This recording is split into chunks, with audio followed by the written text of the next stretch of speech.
Boa tarde a todos. Quero fazer a introdução do professor Bruno Chaves. Produção. Apresentação, não?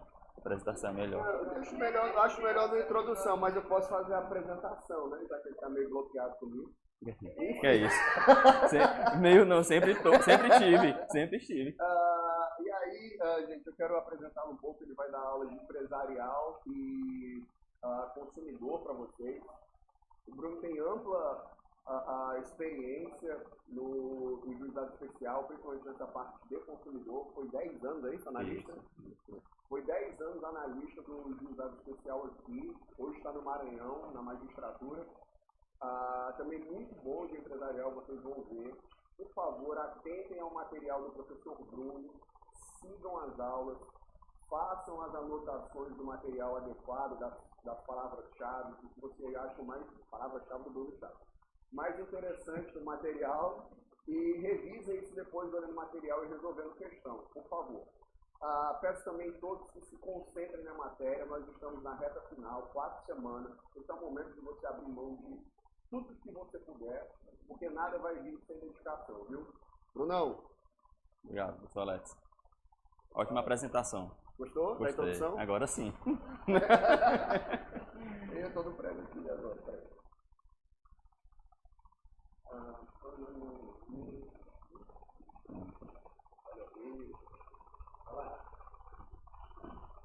Boa tarde, pessoal, aqui no presencial, pessoal online, né, de antemão, assim, eu vou ter um pouquinho de doutrina, né, rápido, a gente vai dar conceitos básicos, né, e qualquer dúvida, estejam à vontade para levantar a mão, a gente vai debater, né, conversar sobre alguns princípios básicos, né, de direito do consumidor, na primeira aula. Posteriormente teremos uma aula de empresarial.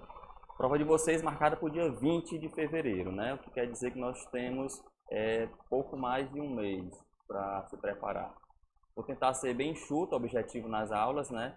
São 2 questões de consumidor, né? 44, 45. Quero que os senhores, né, seria de grande felicidade para mim que todos fechassem. Geralmente elas são simples, né? Elas abordam questões, princípios básicos, conceitos básicos. A prova de direito, primeira fase da OAB, como de qualquer concurso, ela é basicamente uma prova de direito positivo. É uma prova conceitual. Só que o conceitual não só formalismo, né? Ela trata também você precisa ter um raciocínio jurídico. Começando aqui, a gente entrando na matéria, previsão normativa, professor. Tem a parte onde está previsto essa proteção do direito do consumidor. Primeiramente, em âmbito constitucional, a gente tem na parte dogmática. Vocês se lembram das três partes em que a Constituição é dividida? Né? O preâmbulo, a parte dogmática e o ADCT. Né? Qual é dos 3 que tem força normativa? Ou melhor, qual dos 3 em que não há força normativa? Vocês lembram? O preâmbulo, perfeitamente. Né? Perfeito, pessoal. Então, assim, no artigo 5º, inciso 32, nós temos que o Estado promoverá, na forma da lei, a defesa do consumidor. Essa norma seria de que tipo de eficácia, conforme a classificação do professor Afonso da Silva? Alguém saberia me responder? Eficácia? Contida, limitada, plena? Qual delas? Contida. Vamos voltar aqui um pouquinho rapidamente à constitucional, né? A parte dogmática de direito constitucional. Nós temos a eficácia plena, né? As normas de eficácia plena, como o próprio nome está dizendo, seus efeitos são imediatos e integrais, né? As normas de eficácia contida, em que os seus efeitos também são plenos, apenas eles são restringíveis através de normas, né? Há uma possibilidade de edição de normas, né? Em que há restrição, é aquele artigo que fala que é livre a exercer qualquer trabalho, ofício ou profissão, né, atendido às condições da lei. Então, você pode exercer qualquer trabalho, ofício ou profissão, a não ser que haja uma norma, né, um ato normativo infraconstitucional, em que regulamente essa profissão, tipo as que temos, né, OAB, corretores, né, de imóveis, etc.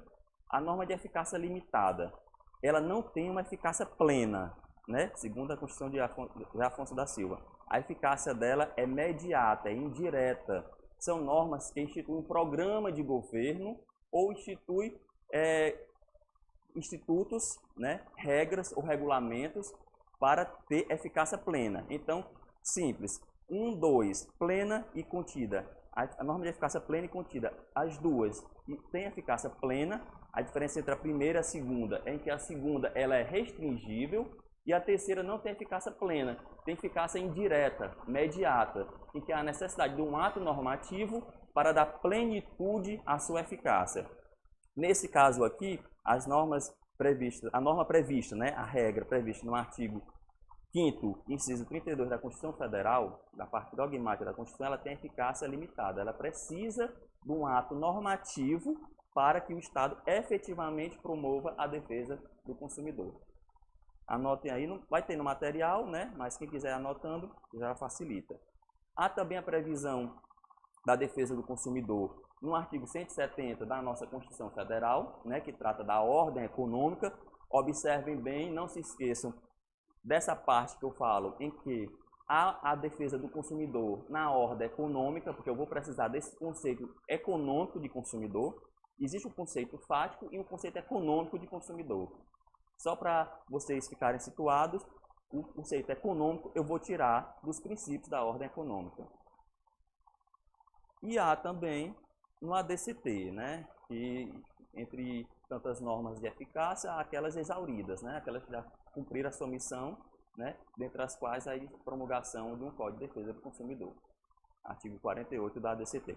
Em infraconstitucional, professor, infraconstitucional, onde há a previsão de defesa, como é feita essa defesa? Por qual instrumento, né? Primeiramente, o Código de Defesa do Consumidor, Lei 8.078 de 90, né? Que estabelece órgãos, né? A Secretaria Nacional e atos advindos de âmbito estadual, municipal, PROCON, DECONs da vida, né? Qualquer órgão que, entre suas finalidades, tenha a proteção e defesa do consumidor. Esses órgãos trabalham através de atos normativos, resoluções, regulamentos. Esses também são as previsões de infraconstitucional. Qual a natureza jurídica do Código de Defesa do Consumidor? Aí eu faço uma descrição bem rápida aqui, que é uma lei ordinária de caráter nacional, não é federal. Vocês lembram da distinção entre lei federal e lei nacional? Lei federal é aplicada na esfera federal, nacional é para todos os entes federativos, Estado, União, Município, DF, né? E qual seria a natureza jurídica do direito do consumidor? Vocês saberiam me informar qual a natureza jurídica em termos de... Seria qual seria a natureza do direito do consumidor? É uma garantia? Quais seriam as dimensões de proteção que estariam em volta, né, envolvendo o direito do consumidor? Primeira dimensão, segunda, terceira, quarta, quinta, sexta. Tantas dimensões infinitas. Acho que descobriu só 4, temos 6 já. Bem?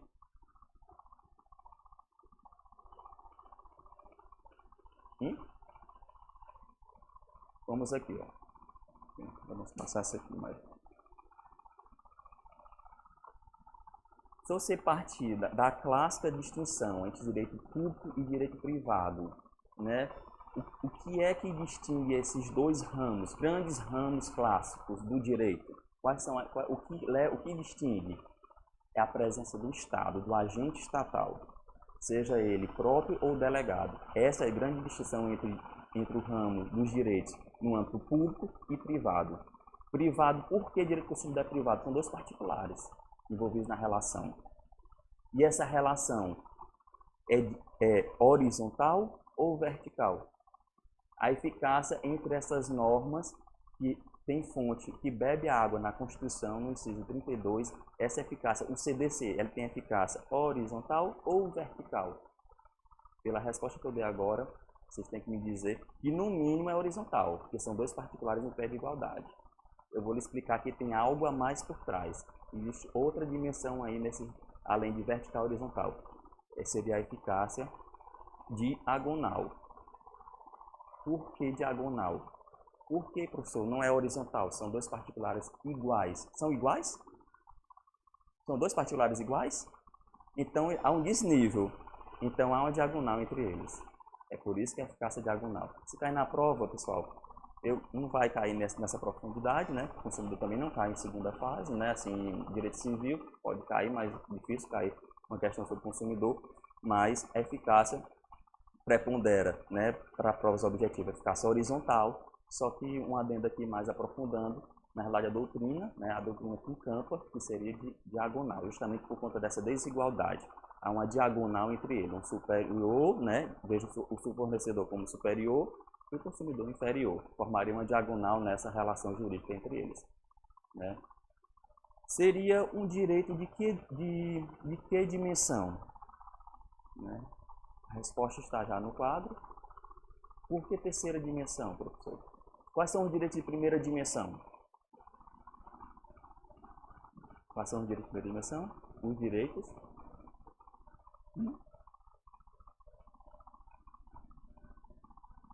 direitos civis e políticos, primeira dimensão, né? Direito de segunda dimensão, direitos sociais, direitos econômicos e isso, perfeito. E os de terceira dimensão, no lema da Revolução Francesa, quais são? Isso, eu não vou parar aqui, né? São os direitos coletivos, né? Solidariedade de todos, né? Da sociedade no geral, vista como um ente maior. Aqui, o primeira dimensão da segunda, olha para o indivíduo. O terceiro é verificar o quê? Que uma visão míope é insuficiente para se organizar uma sociedade. Nós precisamos ter uma visão maior. Ver não o indivíduo como um único ser, mas a sociedade também como um ser vivo, né? Então, por isso que surgiu direito de terceira dimensão. Tem quarta, quinta e sexta, né? A doutrina vai encampando isso aí. Se você der um pano para as mangas, né? Vai divagando, né? Direito à água, direito à paz, direitos cibernéticos, né? São os que seriam os seguintes. Um exemplo de aplicação desse direito fundamental, né, esse direito fundamental de terceira dimensão, terceira geração. É justamente está previsto na súmula vinculante 25 e na súmula 419 do STJ. Qual a repercussão em eu reconhecer a eficácia de um direito de terceira dimensão, né? É que eu não posso levar à prisão civil depositário infiel. Isso é uma repercussão da eficácia, né, entre digamos, dois particulares, né? A repercussão, uma das repercussões, é só um exemplo, né? Estou dando só um exemplo, não se enquadra aqui no direito do consumidor. Vamos seguir adiante. Queria só como curiosidade para vocês que a nossa Constituição, ela é a primeira, a Constituição de 88 atual, foi a primeira que previu, né, a proteção do consumidor. A Constituição Federal de 88 consagrou pela primeira vez uma obrigação do Estado brasileiro em proteger os seus consumidores, né? O cidadão no aspecto do consumidor, cidadão consumidor. Então é a primeira que nós temos em que há um dispositivo específico, né? Inciso 32, artigo 5º, que prevê, né, que tem como um dos seus projetos, né, constitucionais executivos da efetiva proteção ao consumidor. Nossa primeira Constituição. Deixa eu ver aqui. O artigo 1º do CDC, ele estabelece, eu queria que vocês só lembrassem, né, anotassem, sublinhassem no material, quando imprimissem ou no caderno, que são os direitos do consumidor previstos no CDC, né, e em outras normas, né, por decorrência, eles são indisponíveis e inafastáveis, são inalienáveis, não podendo haver qualquer abdicação a priori, né? Por exemplo, o que quer dizer a priori? Eu não posso, de antemão, né, aceitar, tanto que é uma cláusula vedada, né? Boa tarde. Eu não posso aceitar de antemão uma renúncia a uma responsabilização civil do consumidor, ou uma diminuição ou exclusão de sua responsabilidade. Então, vocês observam que o próprio CDC já estabelece que, no primeiro artigo, no início logo do dispositivo legal, né, em seu regramento, que todos aqueles direitos do consumidor são inalienáveis, são irrenunciáveis, são a priori. Né? Por quê? Por que a priori, professor? Porque posteriormente o próprio consumidor pode ter interesse em tabular uma arbitragem, entendeu? O que não pode acontecer, ele mesmo pode renunciar, ele mesmo pode, digamos, desistir de uma ação. Desistir de uma ação em que é discutida a responsabilização civil, né? Então seria uma hipótese em que, a posteriori, ele poderia dispor desse direito. Como nenhum direito, né, em regra, segundo entende a doutrina majoritária, diz que não há recessões, né? Mas há uma pequena doutrina que diz que há recessões sim, no direito é absoluto. A majoritária diz que não, não existe um direito absoluto, mas há uma exceção que diz que existem sim direitos fundamentais absolutos. Um deles seria a não extradição do nato, né? A situação do Robinho aí, né? Seria um dos direitos absolutos segundo a doutrina. Parcela, né? Minoritária. Exceção em que o nosso Superior Tribunal criou para dizer que, muito embora reconheça que o CDC estabelece, né, prevê normas de ordem pública e interesse social, que são indisponíveis e inalienáveis, né, uma exceção que o nosso belíssimo STJ criou, em que isso não tem tanta eficácia. Pessoal, o que é normas de ordem pública? Para o juiz, se vocês se colocassem no lugar do juiz, né, isso são normas de ordem pública e normas dispositivas. Dispositivos, a parte pode há um aspecto de negociação, né? Há uma margem de negociação, não é toda a margem de negociação. Por que não é toda a margem? Porque as normas disponíveis, as normas dispositivas, só tem uma pequena margem de negociação, de árbitro, digamos assim, de discricionariedade, como se usa no direito administrativo. Por quê? Porque existe um núcleo duro, existe aquilo que eu não posso negociar, que são nossos direitos fundamentais. Eu não posso negociar a vida, como exemplo, no âmbito do consumidor. A saúde, outro exemplo. Então, são normas. O direito do consumidor ele não é uma norma dispositiva, é uma norma de ordem pública. Sendo uma norma de ordem pública, é por dever da autoridade judicial que estiver analisando o caso, declarar sua eficácia de ofício, né? Sanar qualquer possível lesão ao consumidor. O que o nosso TJ fez? Criou uma exceção. Diz que o juiz não pode declarar de ofício cláusula de contrato bancário abusivo. Bom, essa é a exceção criada, por sinal, por jurisprudência, né? E todos nós sabemos que não tem o mesmo status de um ato normativo discutido por duas casas, né, publicado, né, assinado, promulgado por um presidente da República, por exemplo, né, como é o CDC. Nem muito menos uma emenda constitucional. Eficácia dos direitos fundamentais. Eu antecipei um pouco, né, para vocês, né, falei o que seria vertical, diagonal, particular, fornecedor, porque há um desequilíbrio, né, não é tão horizontal como a gente imaginava, né, como a gente imagina, que é, no caso, a exclusão de um sócio de uma sociedade empresária, mais sem direito a contraditório, ampla defesa, é outro exemplo de eficácia, esta horizontal, entre o sócio e os demais sócios, essa sim horizontal, que ambos estão em mesmo patamar, né? No caso do consumidor, a eficácia é diagonal. Muito embora eles estejam num plano, existe um batentezinho mais alto para o fornecedor. Por isso, diagonal, a eficácia. Cadê os exemplos, questão, né, da aplicação? Temos Pacto São José, advém essas duas súmulas do Pacto São José, não vai interessar muito por agora, né? Não impede, apesar dessas súmulas e do artigo 7, a linha 7ª do Pacto São José, não permitir prisão por dívidas, né? Não impede a prisão por obrigação, por inadimplemento da obrigação alimentar. Aplicabilidade nas normas do CDC. Né? Isso aqui é bastante interessante. Né? Para o STF e o STJ, apesar de serem normas de ordem pública, pessoal, direito civil, né? Lei de introdução às normas do direito brasileiro, artigo 7º. Qual é em termos de eficácia? Como age qualquer norma publicada? Ultratividade, retroatividade, irretroatividade.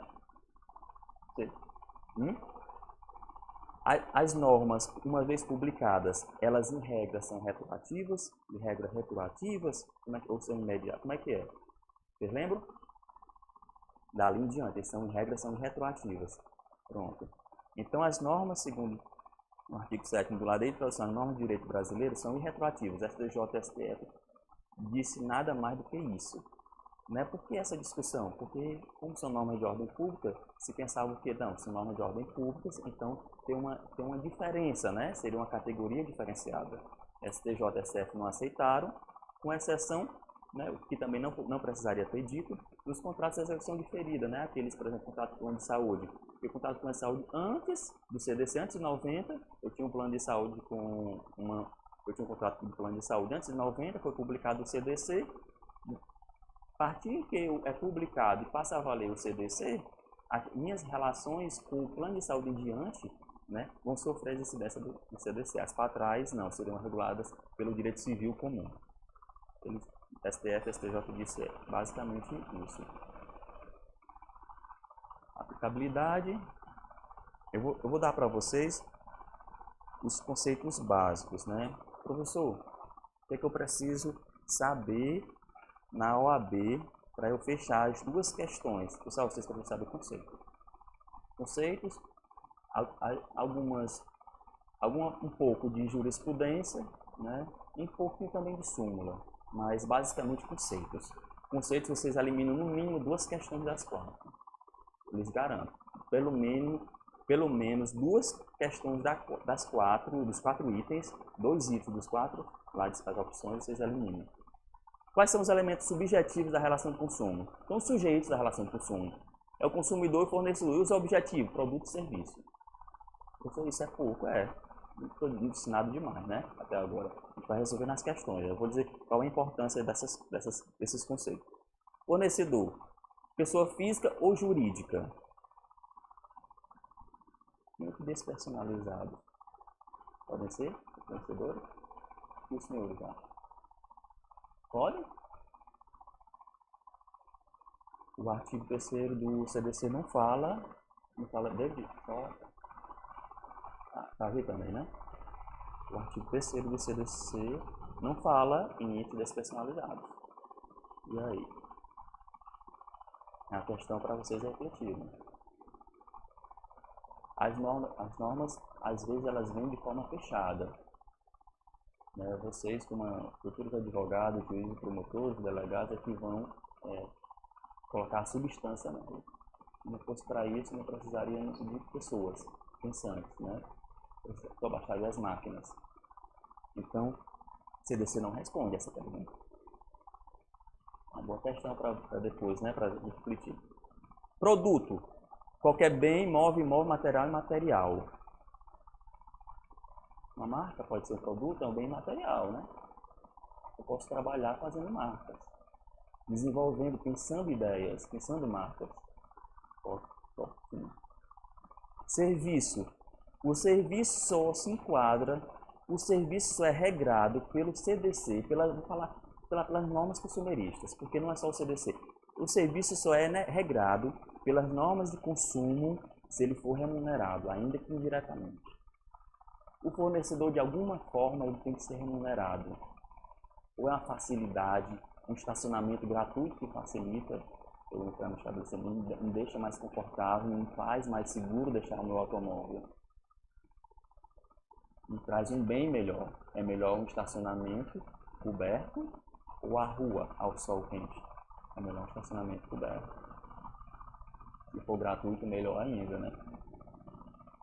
Serviço desde que seja remunerado. É uma condição. Não esqueça, é uma condição. Conceitos muito básicos ainda, bem preliminares. Não estamos ainda na guerra ainda, dos conceitos ainda não. Vamos lá. Partindo agora começa.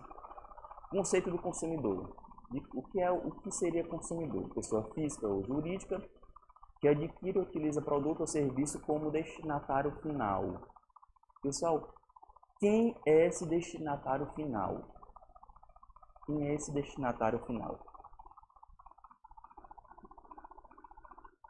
Porque aqui eu quero que vocês lembrem do artigo 170, inciso 5º, de que estabelece como princípio a defesa do consumidor, um princípio da ordem econômica. Você lembra que eu falei como lembrar-se desse conceito, desse consumidor econômico? Nós temos dois tipos de destinatários. né? O destinatário que apenas adquire o produto, né? E o destinatário que, além de adquirir, ele encerra a produção econômica. Qual desses seria o consumidor? Seria o que só adquirir, que seria o destinatário fático, ou o destinatário também econômico, que adquire e encerra a produção econômica, a cadeia produtiva? Surgiram duas doutrinas se degladiando: maximalista e finalista. Elas levam em consideração uma finalidade especial que há na aquisição do produto ou serviço do bem. Elas levam em conta uma finalidade especial. Qual a finalidade daquela pessoa que adquire aquele bem? Qual a minha finalidade? Quando eu compro uma caneta, qual a minha finalidade? Eu quero apenas adquiri-la ou eu quero adquiri-la e consumi-la e encerrar a cadeia produtiva? Eu quero adquiri-la e revendê-la? Porque se eu levar em consideração que o consumidor é apenas o destinatário fático, que seria aquele que meramente que adquire produto, não importa se eu consumo ou se eu repasso, ou se eu encerro a cadeia produtiva. Se eu consumo, encerro a cadeia produtiva, ou se eu consumo, repasso, revendo. Né? Eu sou faticamente, para o conceito, para a doutrina maximalista, pessoal, consumidor, ela tem um viés objetivo, vou explicar por quê. Leva em conta apenas aquele que é o destinatário fático do produto.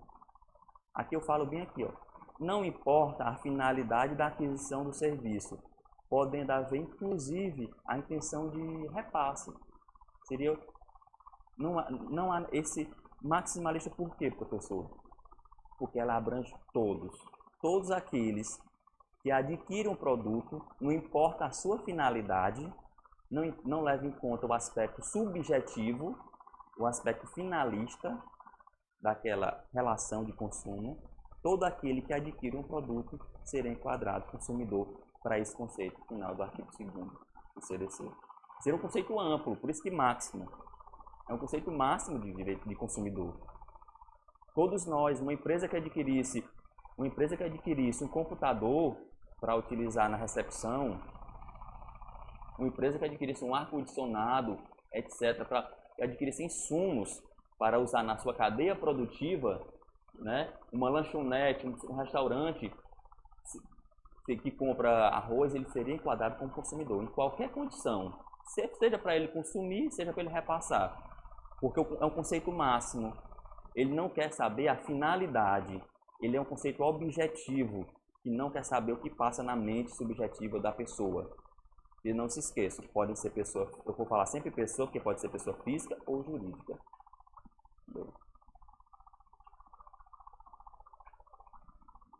Eu coloco aqui em vermelho que para essa doutrina, consumidor seria o destinatário fático, aquele que puramente só adquire o produto ou usa, né, o bem. Produto, vou falar bem, vou usar bem. Não vou usar mais produto, porque pode ser produto ou serviço. Um bem pode ser um produto ou um serviço. E a finalista, professor, porque também ela é subjetiva, porque leva justamente em consideração o aspecto íntimo daquela pessoa que o adquire. Vai levar em consideração que aspecto íntimo? Se aquela pessoa que adquiriu ou usa um bem, ele quer ou não por fim a cadeia produtiva. Ele quer ou não por fim a produção econômica. Então ele é mais restrito. Ele só é consumidor aquele que adquire e acaba com a cadeia produtiva. Por isso que ela não é tão ampla, ela não é máxima. Ela não abrange todas as possibilidades, ela restringe. Ao restringir, ela, pelo aspecto finalista, pela finalidade da pessoa que adquire, ela cria um espectro menor de consumidores. E qual, professor, entre essas duas teorias, vocês poderiam imaginar qual delas duas a doutrina optou por encampar? Qual das duas? Alguém? Alguém daí de casa? Edivaldo, Lívia, Ponte, Débora, Ellen, Eli, Velton, Sabino. E aí? Vocês acham que o consumidor, o conceito de consumidor do CDC adotou A primeira corrente, a máxima. Máxima, por que máxima? Por que a máxima?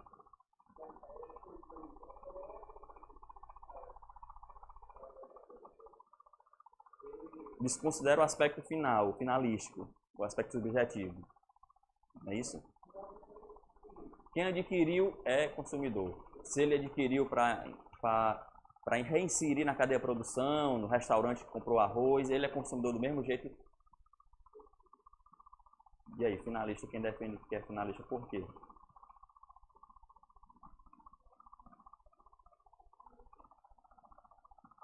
Leva em consideração o aspecto econômico.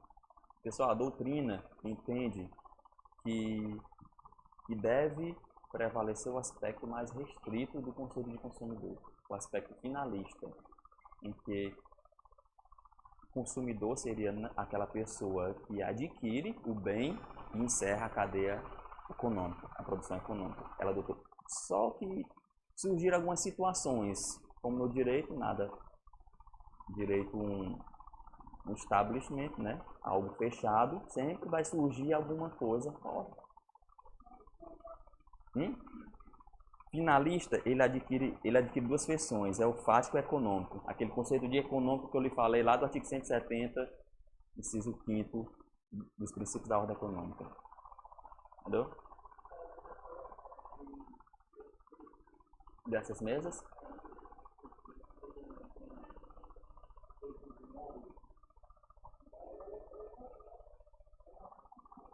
Ou civil. Consumo ou civil? O direito civil, não comum. Ela adquiriu de quem? A pergunta é: como era essa empresa? Era uma empresa de pequeno porte, médio, grande? Era uma multinacional? Não era para importar? No direito tem coisas que importam, muitas coisas importam.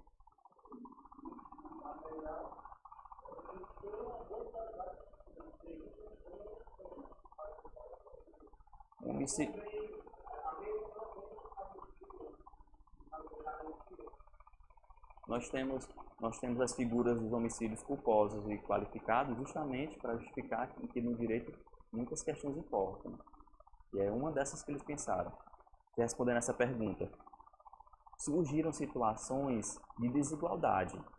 Por isso que eu perguntei quem estava vendendo, qual o porte dessa empresa, dessa sociedade empresária que estava vendendo essas mesas. Qual o porte de uma Microsoft frente ao Universo Juros, que vende um programa de software, Microsoft, o Windows? Qual é o tamanho dessa empresa? É uma Microsoft da vida? Que vende um aparelho do ar-condicionado? O Universo Juros tem condições técnicas de entender todos os meandros que há num aparelho de ar-condicionado num monitor desse? Entendeu? Então surgiu justamente para abrandar esse rigor que causaria injustiças para o consumidor, justamente o intermediário. Um exemplo aqui que eu dei no caso do Universo Juros, um dos exemplos, vou dar mais outros. Surgiu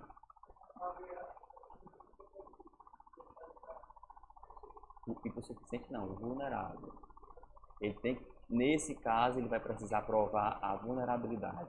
Ele seria enquadrado como consumidor intermediário.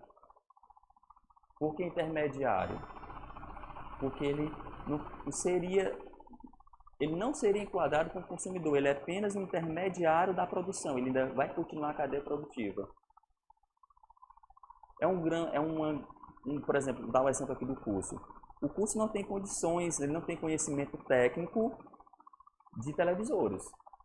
A Convic, a LG, a Samsung tem muito mais expertise do que nós aqui. Se explodisse um televisor desse, enquanto o professor dava a sua leve aula, seria regido pelo direito do consumidor ou pelo direito civil comum? Civil ou consumidor? Civil. Nós estamos frente a um consumo intermediário, né? Nós estamos utilizando a televisão para passar um produto para vocês. O ensino, né? O curso preparatório. Não, aí são questão do tempo. Não, o cerne aqui, o cerne aqui. Uhum. Civil também? Civil? Pronto. Certo. Então vamos lá. O que foi que surgiu para abrandar justamente essa visão, né, em que seria essa relação do direito civil, regida pelo direito civil? Surgiu, encampado pela doutrina, um abrandamento desse rigor finalista. É o que se chamou finalismo mitigado, abrandado, aprofundado. O que ele visa proteger? Ele visa proteger justamente esse consumo intermediário, aquele que adquire um produto ou serviço para utilizá-lo em sua atividade empresarial, no caso o curso. Poderá também ser aplicado, ser beneficiado com a aplicação do CDC, desde que comprove alguma das vulnerabilidades. Uhum.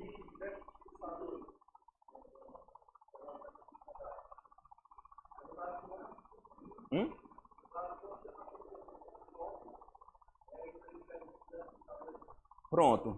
Shopping daqui tem conhecimento técnico sobre o computador. Qual foi o problema? Foi um vício? Qual foi o problema que apresentou os computadores? Pronto, apareceu um problema. Um defeito, vício oculto. Pronto. E o shopping tem aptidão técnica de conhecimento de computadores. O trabalho do shopping é com construção de computadores. Ele existe no shopping, tem técnicos expertos em produzir computadores, em projetar computadores. Se ele provar a vulnerabilidade, alguma dessas vulnerabilidades, ele se enquadrará como consumidor. Nesse exemplo que eu dei técnico, que nós temos 4 vulnerabilidades: técnica, jurídica, fática e informacional. Em todas essas vulnerabilidades aqui, né, elas foram criadas, essa doutrina, justamente para proteger o dito empresário, que em regra não seria considerado consumidor, mas o será considerado por questão de igualdade, né, realização do princípio material da igualdade, por questão de vulnerabilidade técnica, jurídica ou científica, fática, socioeconômica, né, sinônimo, ou informacional. Eu dei o exemplo, né, a questão, você falou do exemplo do shopping aqui, dos computadores. Eu dei também aqui do software, né, do aparelho televisor aqui, da tela. Tem jurídico, algum conhecimento jurídico ou econômico, entendeu? Nosso curso, digamos assim, suponhamos que tem atividade empresarial, se é uma sociedade empresária, o curso Universo Juris.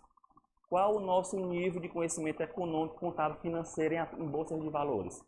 Na Dow Jones. Qual é o nosso conhecimento lá? Nada. Nenhum. Se o curso investir dinheiro lá, isso. Eu estou falando assim, é quando já há uma relação constituída. É igual adquirir esse televisor. A gente só vai discutir qual é a norma que vai reger depois que tem uma relação constituída, né? Fática ou econômica? Insuficiência econômica, física ou até mesmo psicológica, né? Informacional é justamente a falha no dever de informação. O exemplo que eu dei é o descredenciamento de médicos, né? O plano de saúde não informa, ele tem o dever de informar. A falha do dever de informação. Um exemplo aqui que eu poderia dar: uma sociedade empresária contrata um plano de saúde empresarial, um plano de saúde coletivo, e seus gestores não são notificados do descredenciamento de um hospital ou do médico. Se ele provar isso aqui, ele poderá se beneficiar das regras do CDC. Eu quero que vocês vejam o seguinte: o que aparentemente a gente podia imaginar que seria uma relação regida pelo direito civil, o que é uma empresa, é uma sociedade empresária grande, um shopping, um curso, uma loja, um restaurante, que aparentemente poderia ser uma relação de direito civil comum, não o será se o consumidor, no caso intermediário, provar alguma dessas vulnerabilidades. Isso, será. O será se provar alguma dessas vulnerabilidades. Deu para entender isso aqui, pessoal? Posso passar? Posso? Consumidor, estrito sensu ou standard. é o consumidor, o padrão, né?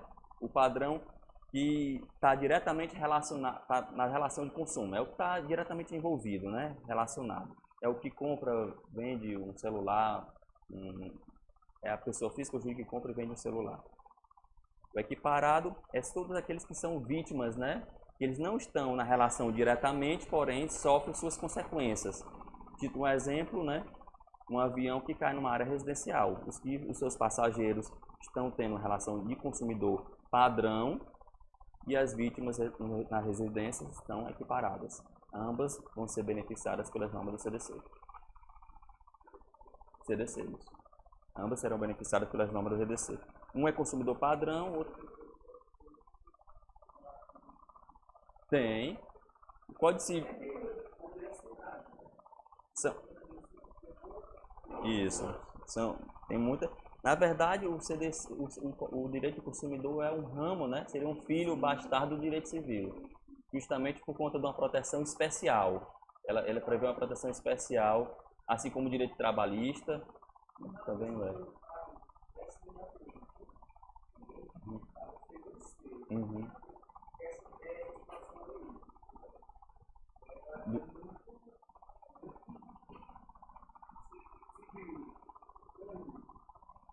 Porém, é isso.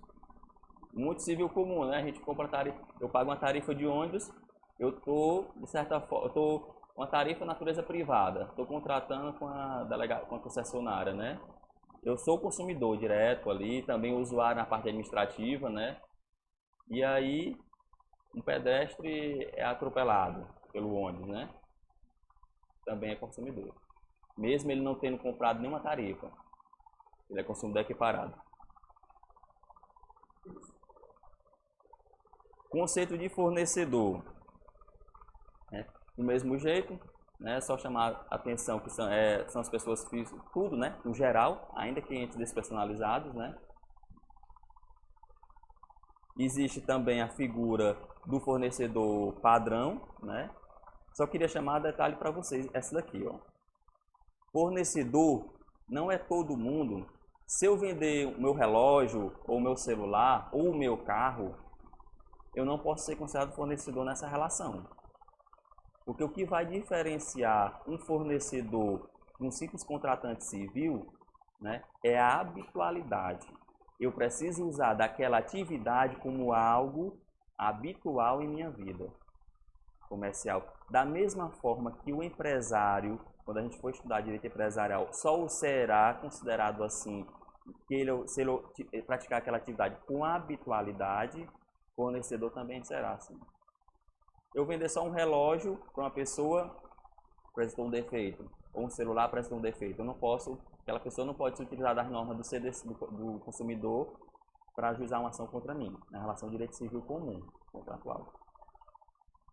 Equiparado.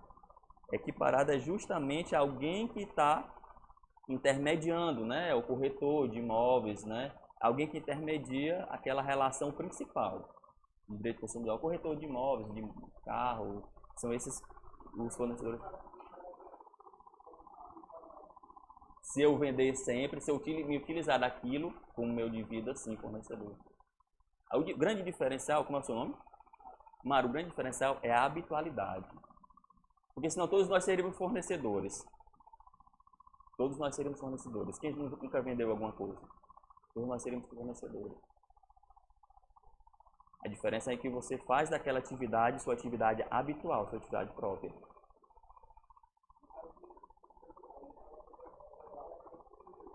Não será fornecedor. Fornecedor. Conceito de Ele não será fornecedor. Ele será direito civil comum, contratante, normal. Uma ação de cobrança, se quiser, ou ação de reparação civil comum.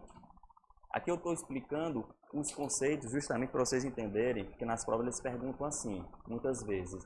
Eles dão um caso e eles querem que vocês entendam esses conceitos, se é naquele conceito se enquadram ou não as normas do CDC. Ele vai dizer assim, se aplica as normas do CDC, não se aplica as normas do CDC, não se trata de uma relação de consumo. Tem muitas questões assim. Por isso que eu estou explicando. Se a questão disser que o Beltrano vendeu um celular e para Ciclano, e Ciclano lhe consultou como advogado, qual o seu parecer? Isso, ele vai descrever, né? Eu estou falando resumido. Ele vendeu um celular e ele vai ser bem claro nesse caso. Fulano trabalha como advogado, decidiu se desfazer de um celular. Esse é o único celular que tinha. Vendeu para o seu colega sócio. O celular apresentou defeito. Você, como advogado do tal, qual é o seu conselho como advogado? Se aplica as normas do CDC? Não se aplica. É por isso que eu estou querendo que vocês entendam esse conceito. É assim que eles perguntam. Eles vão dizer muitas vezes assim, não se aplica as normas do CDC, se aplica as normas do CDC, aí ele continua, né? Ele não fala só isso não. Por isso que eu digo para vocês, com conceitos, vocês vão pelo menos eliminar 2 itens. Porque eles colocam assim, não se aplica as normas do CDC, aí eles continuam. Uma vez, responsabilidade, tal, ele coloca lá, sabe? Aí vocês vão eliminar, às vezes, só com isso. Se aplica ou não com o CDC. Às vezes consegue eliminar o item. Você nem lê todo o item. Exemplo do consumidor equiparado, banco de dados, né?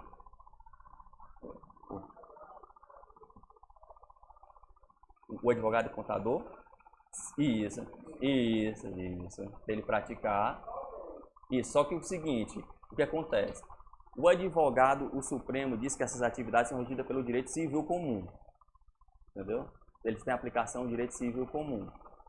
Não são regidas pelo CDC. Não. Os advogados com clientes não são regidos pelo CDC, não. São relações de direito civil comum. Isso, e os profissionais liberais, isso. Pessoal, é tipo assim, a linha é um pouco tênue, todos não. Porque o médico se enquadra aqui. Isso, corretor de imóveis aqui, isso. É um pouco, vocês vão vendo, nas questões que vocês vão ter, quem for perguntar no item.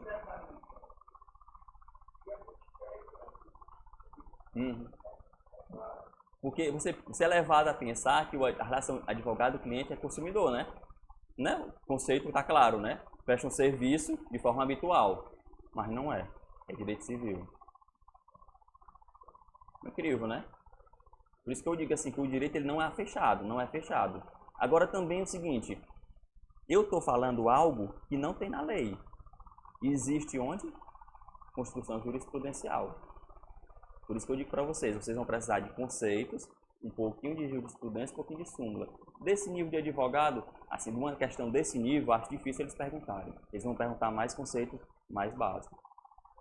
Eu acredito que não precisa se preocupar quanto a isso, porque se ele perguntar algo parecido, ele vai colocar o seguinte: fulano tal médico, credenciado junto ao hospital fulano de tal, fez uma cirurgia com ciclano e tal, ocorreu sequelas, dano estético, não sei o que mais, você lhe procurou para as medidas cabíveis, você como advogado, o que aconselharia? Aí isso está bem claro, entendeu? Aí ele vai perguntar o quê? Ele vai perguntar também questões que envolvam o consumidor, ele não vai perguntar nada que se destoa. Ele vai perguntar, o profissional, por ser credenciado, o plano de saúde é solidariamente responsável, uma vez que trata de relação consumerista. Ele vai dizer, não se trata de relação consumerista, uma vez que a relação médico-paciente é regida pelo direito civil. Ele vai colocar mais ou menos desse jeito assim, aí vai despichando e vocês vão eliminando com base em conceitos.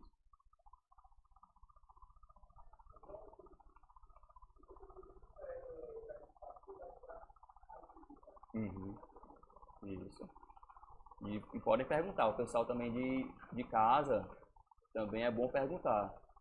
Vocês se movimentem, perguntem.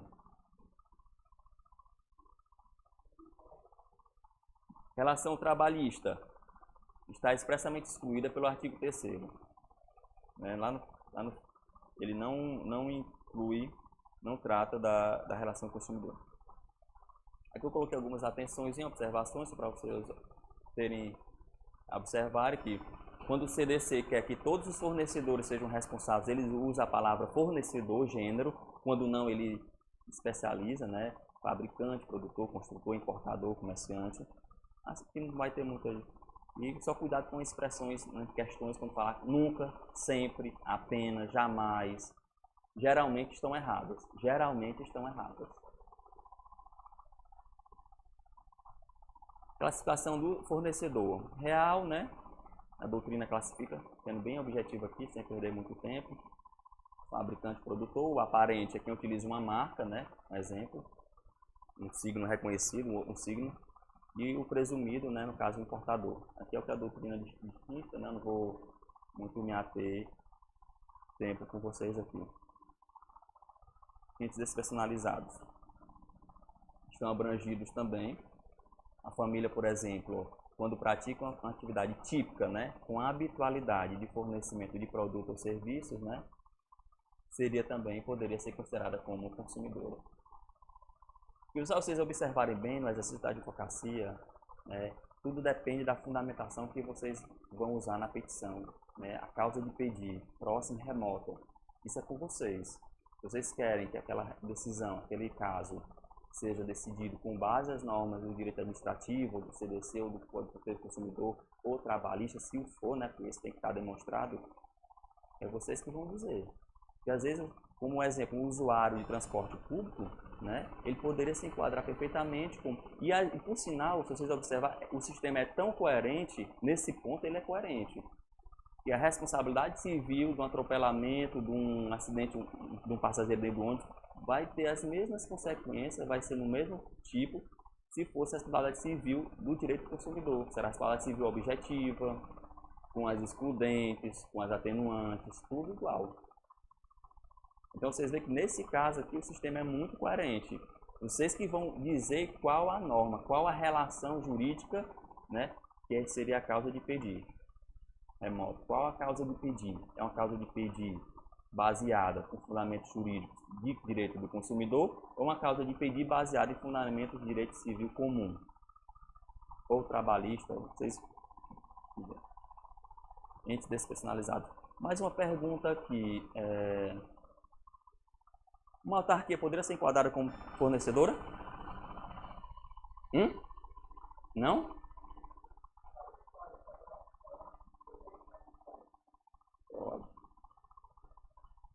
Pode ser enquadrada como consumidora? Uma autarquia pode ser uma consumidora? Pode ser consumidora, perfeito.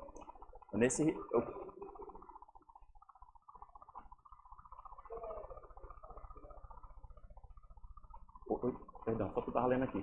Pergunta. Mário, né? O quê? Não, nesse caso não. O fornecedor, pergunta assim, o fornecedor, o que é o fornecedor? Pode ser o que fornecedor? O que é que o artigo 3º fala? Isso.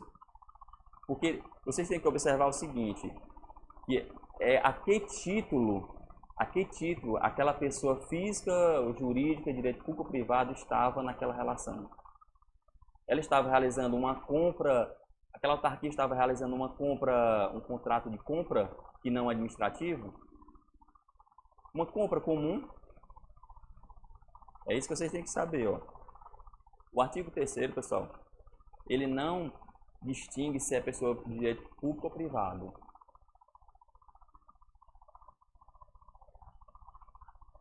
Eu quero que vocês apenas, quando eu dei aquele exemplo da eficácia horizontal, é apenas a natureza da relação jurídica, é como se o aspecto é de particulares, mas não é que um polo e no outro não possa estar uma pessoa de direito público.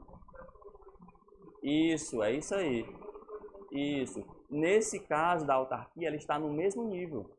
Ela não está no nível de fiscalização, ela não é um estado próprio, né?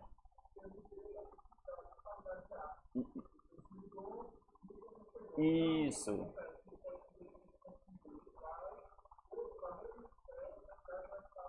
Isso. Pronto, perfeito. Disparidade. Por isso que a história da diagonal e tudo, ele equilibra para justamente deixar no mesmo patamar, no mesmo nível.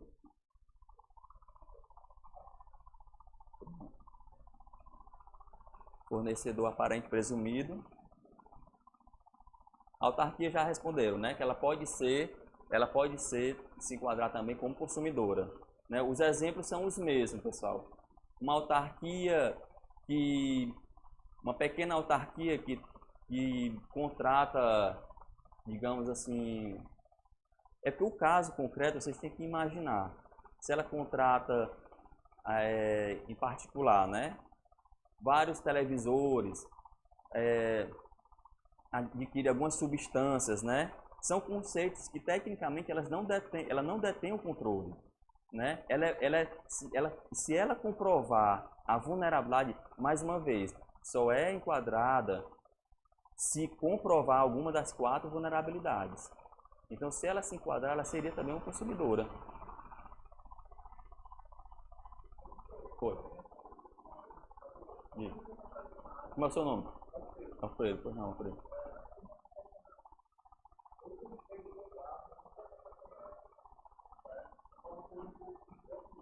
Certo. Uhum.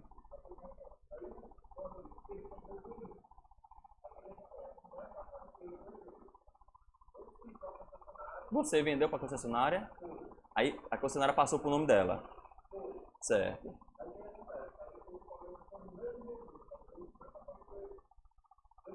Perfeito.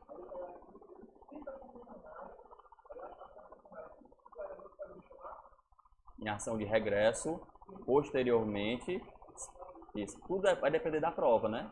Ela pode lhe provar também que você também vendeu um veículo com vício, né? Viciado.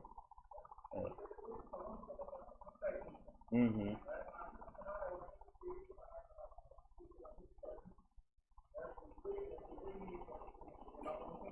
Isso. Isso. Mas a tua relação com a concessionária não foi de consumidor, tu só apenas vendeu, né? É só direito civil. É direito civil. Tu vendeu para a concessionária, direito civil. E a concessionária vendeu, o trabalho dela é de revenda de carros, ela já vendeu com terceiro, aí já seria consumidor. Compreendeu a diferença? Você não se enquadra como fornecedor. Você não é habitual. Você não é habitual para uma pessoa habitual, uma pessoa que habitualmente trabalha com isso. É uma pessoa comum, civil, né? Direito civil comum. Nesse caso, a concessionária poderia lhe demandar numa ação de cobrança, no ressarcimento, algum prejuízo posteriormente, né? Na relação entre ele e a concessionária, você não poderia intervir, porque dilataria a resolução da lide entre eles. O CDC veda isso aí. Você não poderia ser demandado na mesma demanda por conta do princípio da efetividade, em que o consumidor deve ser de imediato ressarcido. Se você entrasse como algum interveniente, ia dilatar a resolução da lide.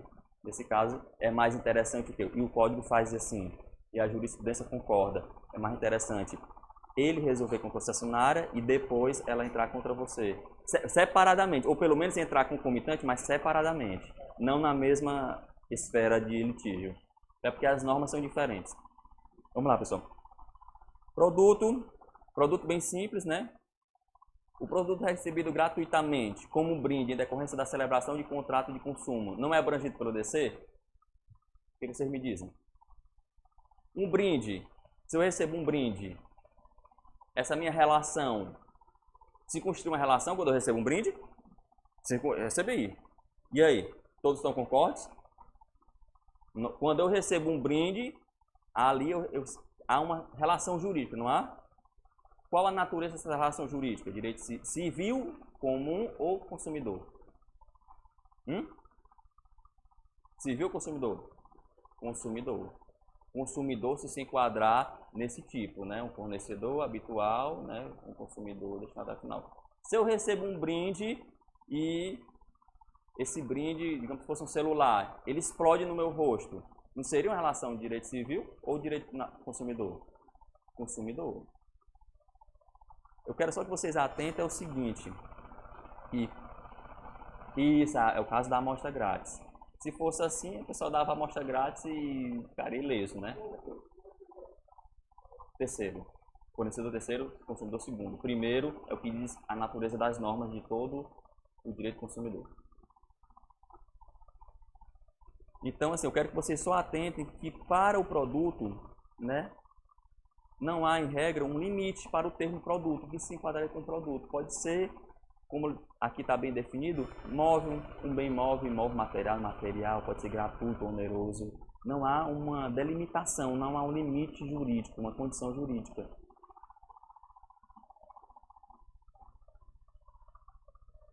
Consumidor, perfeitamente.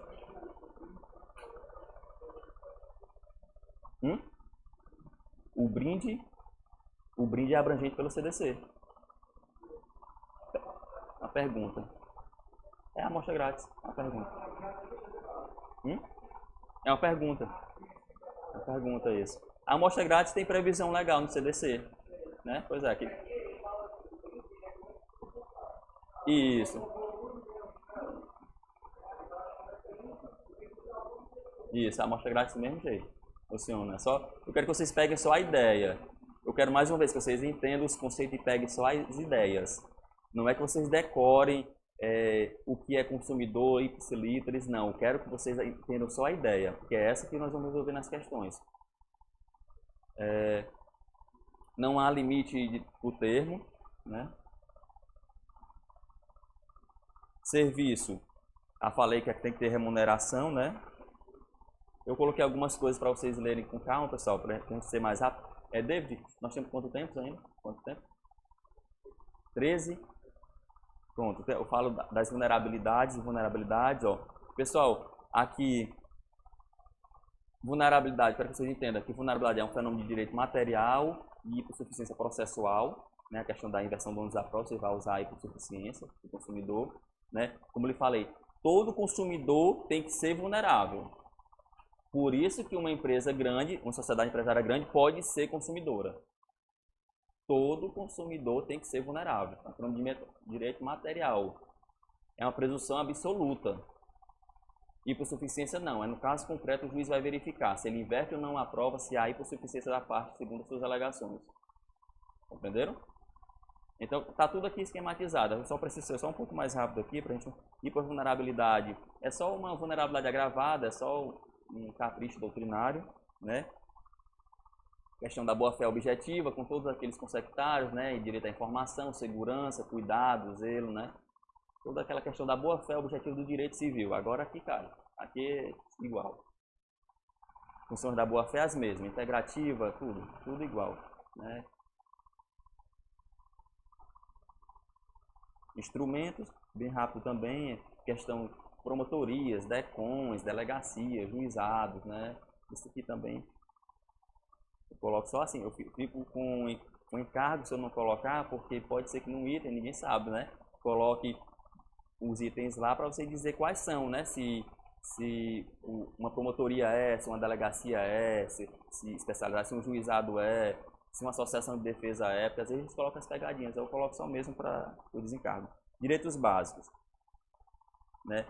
Estão no artigo 6º do Código de Defesa do Consumidor e são meramente exemplificativos, né? Eles não se exaurem no artigo 6º todos os direitos do consumidor. Como eu lhe falei, existem vários atos normativos infralegais, infraconstitucionais que estabelecem direitos pró-consumidor, né? Aqui no artigo 6º, inciso 5º, fala da onerosidade da lesão, né?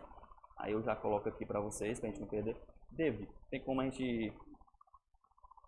Onerosidade de lesão, eu coloco aqui bem esquematizado para vocês verem que a lesão causa modificação no contrato, a onerosidade não, causa sua revisão. Não há necessidade dessa imprevisibilidade, vocês vão ler com calma, porque a gente tem que ser só um pouquinho rápido.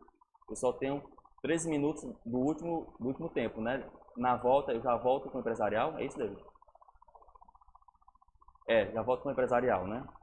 Então precisa ser bem mais rápido. Aí, teoria da indenização pela perda do tempo livre, né? É quando você perde tempo numa fila de banco, esperando um atendimento, se há ou não, né, indenização. É uma teoria que chama de desvio produtivo.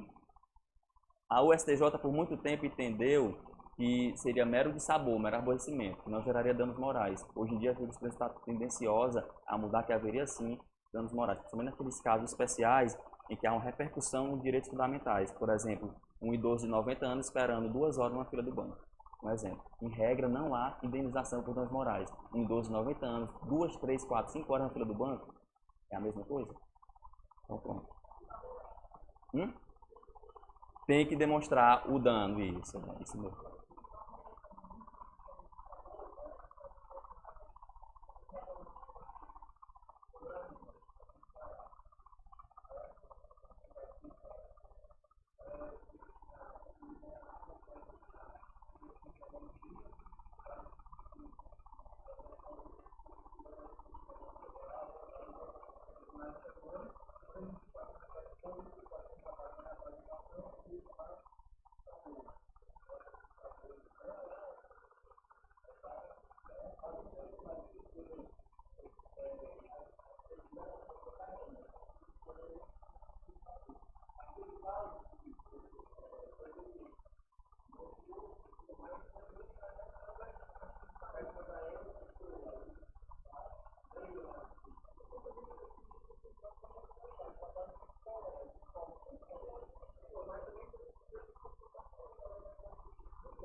Nesse da criança de asma foi negado.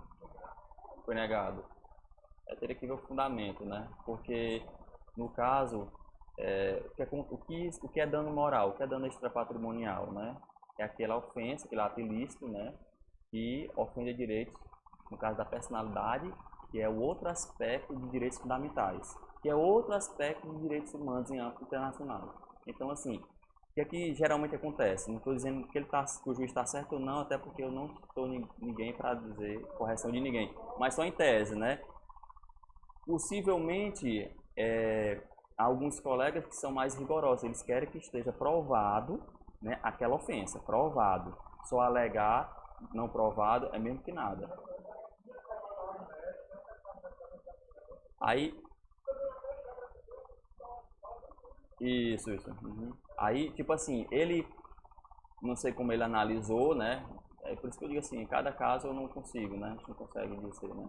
Como é que ele fez, né? Mas há recurso para isso, né? Às vezes a gente erra, todos nós erramos.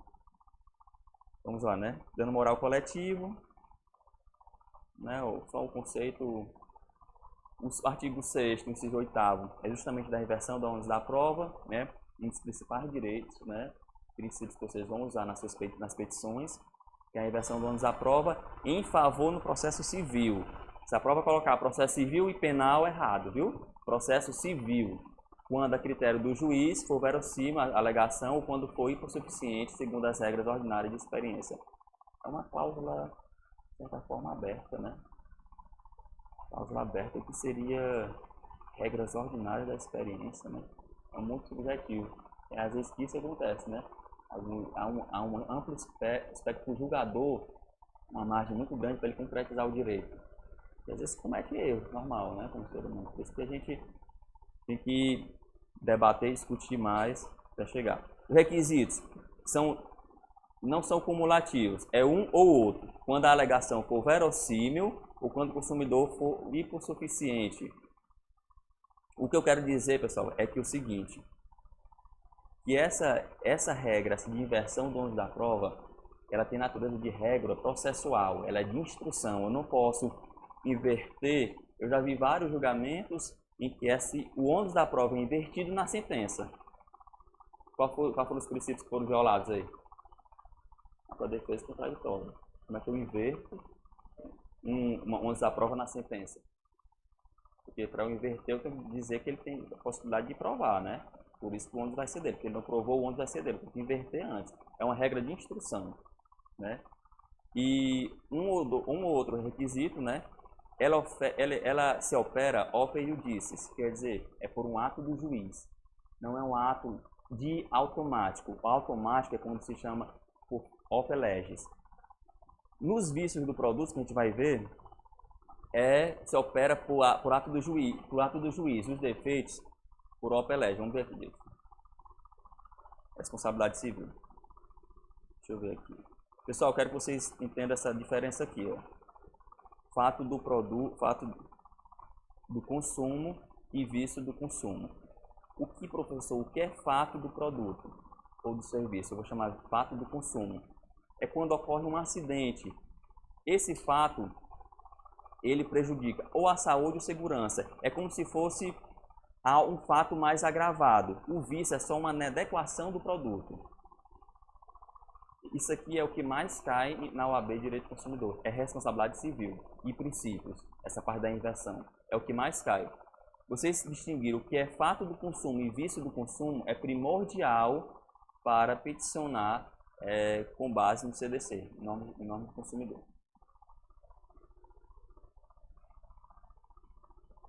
Não existem os crimes simples e os crimes qualificados.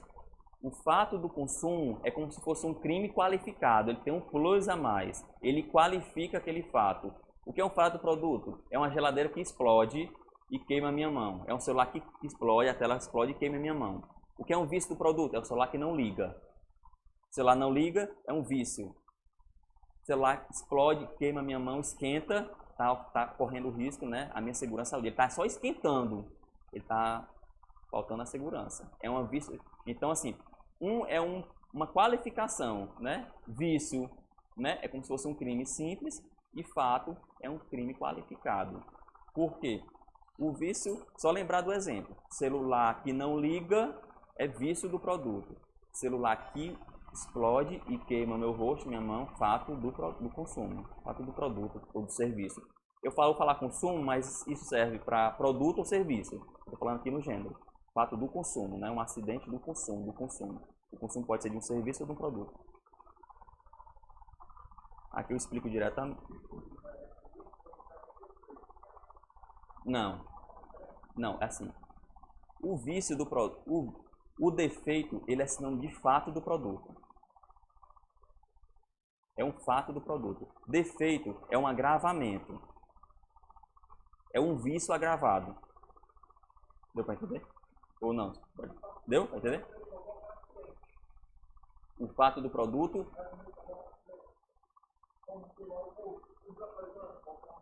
Isso, para você lembrar, para decorar, fica melhor assim. Isso. Quando ele corre algum risco para a sua saúde ou segurança. Ele afeta a sua saúde ou segurança. Pronto, vício. Isso. Se o produto começar a largar, né, com o risco de você ingerir só o risco, aí é um defeito, é um fato do produto. Isso. É Mário, né? Mário aqui, ó. Fato do consumo é sinônimo de defeito também. Defeito igual fato igual acidente. Vício igual incidente. Um incidente é quando uma pessoa está criando um incidente. Ele está sozinho ali criando um incidente. Não tem muita coisa. Agora um fato, um acidente envolve muitas coisas. É só pensar dessa forma. Um acidente ele é mais amplo. Não.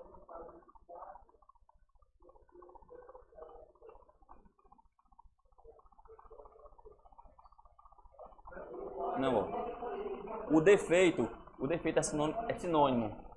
O defeito é o sinônimo de fato. O defeito. Se você chamar defeito no sentido genérico,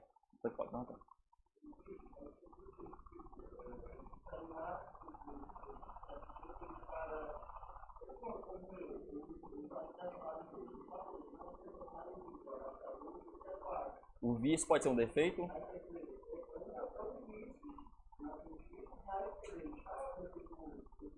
É porque como nós estamos, né, treinando aqui, conversando para formar profissionais técnicos.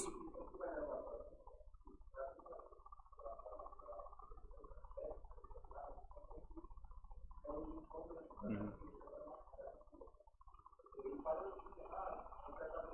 Uhum. Ele não é um defeito. Ele não é um defeito. É por isso que eu estou explicando. Nós que somos técnicos, o defeito no popular é qualquer defeito. Ah, a televisão explodiu, estava com defeito. Ah, a televisão me queimou, o celular me queimou, estava com defeito. Ah, o celular não está ligando, é com defeito. Mas nós somos técnicos. Na prova ela vai exigir que vocês sejam técnicos. Defeito é acidente, é a explosão. Vício é o celular que não liga. Sejam técnicos, isso faz total diferença no regime de responsabilidade civil. Compreendeu? Inversa.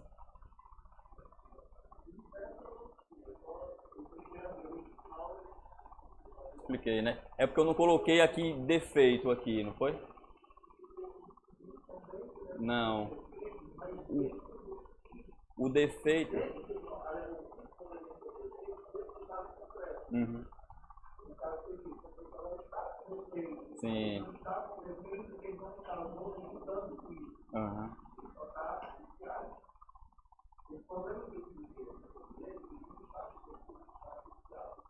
Isso. É um problema que viciado. Como vício. Se ele explodisse, seria defeito. É um problema de um defeito, tecnicamente. É porque a gente no popular, todo mundo nós chamamos de defeitos, né? A porta que não abre está com defeito. Mas se a porta tiver alguma coisa de fábrica, um exemplo, a porta tem alguma coisa de fábrica que está cortando o dedo, é um defeito, é um problema, é um defeito. Isso, saúde ou segurança é defeito. David, encerrou, foi? Pronto, só para finalizar, né? Eu vou disponibilizar para vocês todo o slide, sabe? Tem espécie de periculosidade. Bancos de dados, pessoal. Eu quero que vocês... Essa periculosidade é interessante, vocês vão ler com mais calma, né? Eu faço uma distinção aqui, aquela que é inerente, por exemplo, a faca de cozinha. Ela não ocasiona nenhum... É normal, um risco normal, né? Ordinário, digamos. Uma ingestão de uma substância estranha, né?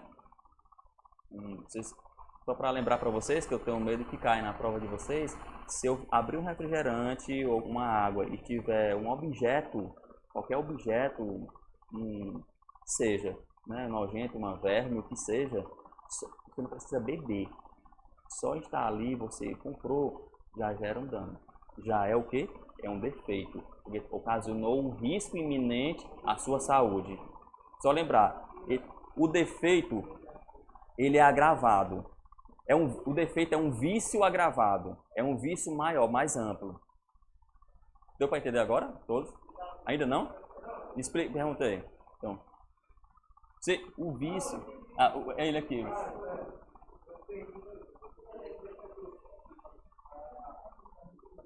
Qual?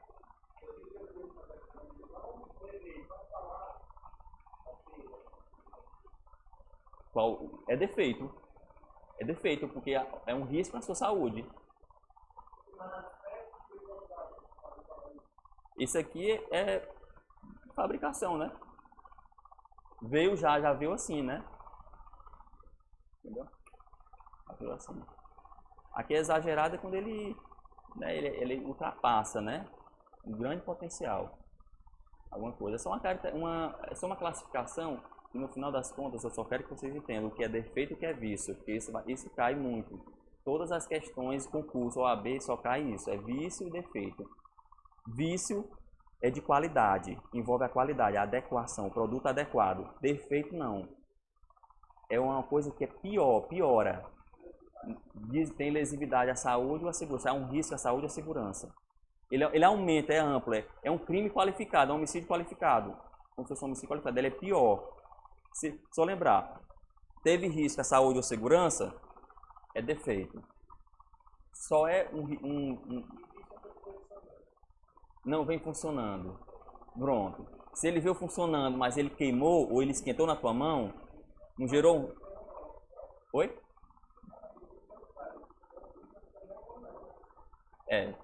Se ele veio funcionando e mal funcionando, é vício.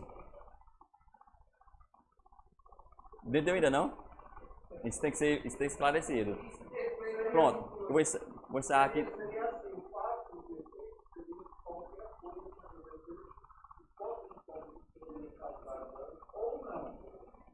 Isso.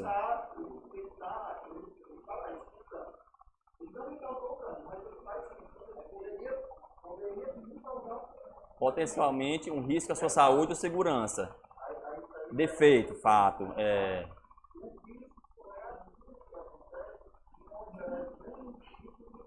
Isso. Nenhum risco. Nenhum dano físico. Isso.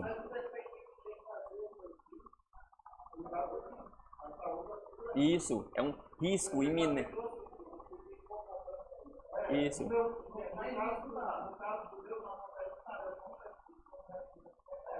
Pronto, vício.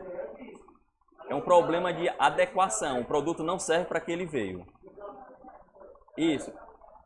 Pronto, isso. Vício ligado à funcionalidade. Qual é esse? Você perguntou? Fato. Acidente. É um fato, é um acidente. Tá aqui, ó. Ó, é um fato, um acidente. Se ela esquentar, também porque está ocorrendo risco à tua saúde, tua segurança, né? Ela está no risco iminente. Não, pode ser potencial ou efetivo. É só o risco, é só um risco. Você correu o risco de saúde, segurança ou saúde, fato, acidente. É defeito, é defeito. Decore só assim, ó. Defeito e vício. Não precisa isso aqui não, que esse aqui é só sinônimo doutrinário. Defeito, risco à saúde, segurança, sua vida. Vício, pronto. Se ela não presta, se ela não liga, a tecla... Pronto.